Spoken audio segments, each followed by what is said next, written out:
बाळासाहेब आणि अटलजींनी केलेली युती कायम राहणार. उपमुख्यमंत्री शिंदेंचं रवींद्र चव्हाणांना उत्तर. तर 2 तारखेपर्यंत मला युती टिकवायची आहे, चव्हाणांनी केलं होतं विधान.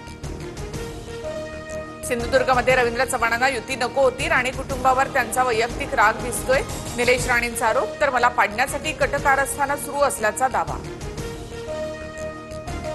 निवडणुकीत पैसे वाटणं ही लोकशाहीची हत्या. भाजपचे पैसे घ्या, मतदान शिवसेनेला करा. दीपक केसरकर यांच्याकडूनही भाजपवर पैसे वाटल्याचा आरोप. निवडणुकीत पैशांचा पाऊसच नव्हे तर अतिवृष्टी, पैशांचा वापर करून मतं मागितली जातात.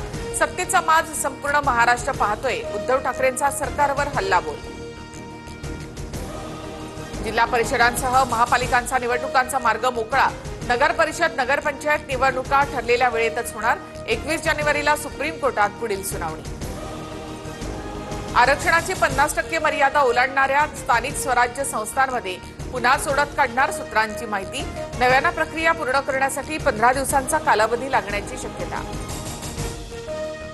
सुप्रीम कोर्टाच्या निर्णयाचा आदर राखला जाईल. निवडणुकांबाबतच्या सुप्रीम कोर्टाच्या निर्णयावर उपमुख्यमंत्री शिंदेंची प्रतिक्रिया. सुप्रीम कोर्टाच्या निर्णयानुसार निवडणुका होत असल्यास निकालावर टांगती तलवार. कोर्टाच्या आजच्या निर्णयानंतर विजय वडेट्टीवारांची टीका.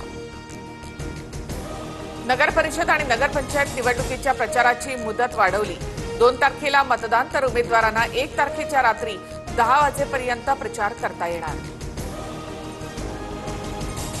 नाशिकमध्ये कुंभमेळ्याच्या नावाखाली कंत्राटदारांसाठी झाडांची कत्तल. उद्धव ठाकरेंचा आरोप. तर कुंभमेळ्यामुळे नाशिकचं पालकमंत्रीपद अडलंय का, ठाकरेंचा सवाल. ठाकरेंकडील 20 ते 25 जागांची मनसेकडनं मागणी. ठाकरे सेनेची ताकद असलेल्या जागा मनसे मागत असल्यामुळे पेच. मनसेची ताकद आणि उमेदवार बघूनच जागा सोडण्यावर ठाकरे सेना ठाम. सूत्रांची माहिती.